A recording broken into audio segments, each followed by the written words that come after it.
sedikit cerita sharing aja, saya udah nggak menyangka juga sampai sejauh 10 tahun ya.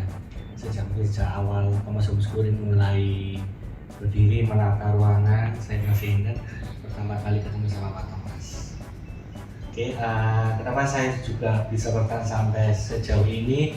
Pertama, banyak hal yang ternyata saya dapatkan berjalannya waktu setahun 2 tahun, bisa bertemu dengan anak-anak dengan berbagai macam karakter, juga mempelajari kemampuan diri saya juga, gimana caranya membuat anak bisa berubah dalam arti berubah menjadi lebih baik atau berprogres. Terus juga bisa melatih diri saya untuk menjadi lebih sabar ya, semoga bisa. Terus kalau ada anak yang merasa bisa berprogres dengan saya tentunya merasa senang sih ya, meskipun itu ya cuma dapat pujian aja, tapi saya senang banget rasanya ikut berkontribusi.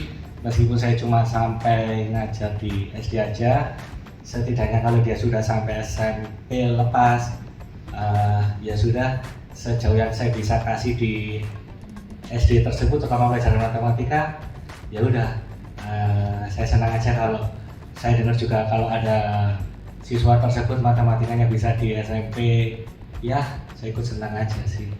Gitu. Kalau ada inputan hal-hal progres atau yang mungkin disampaikan Pak Thomas ya saya terima. Kalau ada kritikan inputan dari orang tua yang bisa saya turuti, ya saya akan coba turuti. Itu aja. Karena ini kan juga bekerja di bidang jasa, mungkin itu yang bisa saya kasih sih ya. Gitu. Terus ya berkesan lah sampai sejauh ini juga. Terima kasih Pak Thomas dan semua staff juga masih percaya kepada saya. Ya thank you, itu aja sih sampai sejauh ini. Saya lama mengajar di sini karena saya merasa bahwa saya punya kelebihan ya, tapi juga saya punya kekurangan. Saya pernah berpikir untuk mengajar di kelas klasikal di sekolah formal seperti itu. Cuma saya balik lagi, ternyata saya tidak bisa, suara saya terutama tidak bisa mencakup dalam satu ruangan dengan jumlah siswa yang banyak. Jadi saya tahu diri saya sendiri, saya mengenal diri saya sendiri, sehingga saya tetap mengajar dengan kelas yang kecil seperti itu Pak. Jadi lebih dalam memberikan informasi lebih jelas, juga lebih mengetahui karakter anak, lebih bisa mengenal anak seperti itu Pak. Jadi begitu alasan saya kenapa saya sampai saat ini bertahan di sini.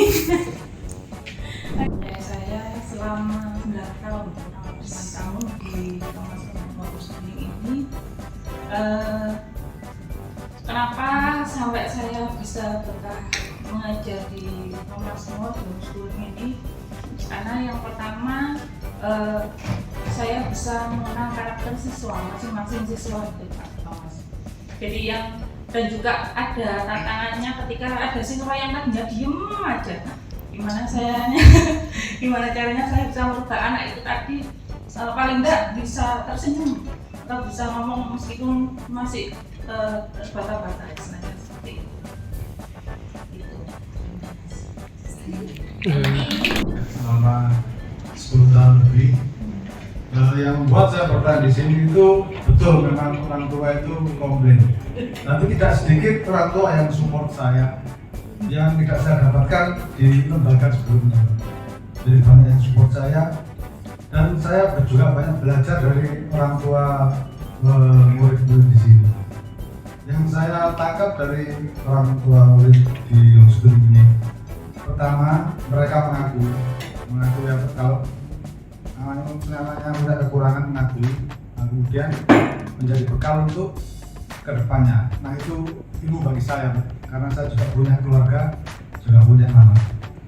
Terima kasih.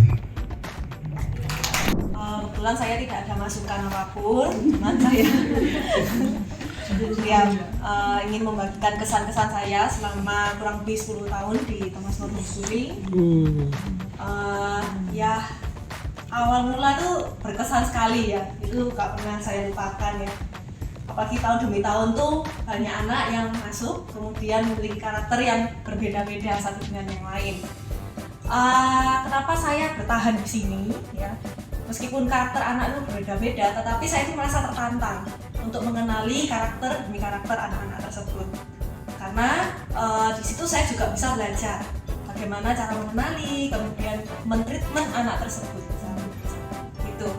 Itu saja sih Pak.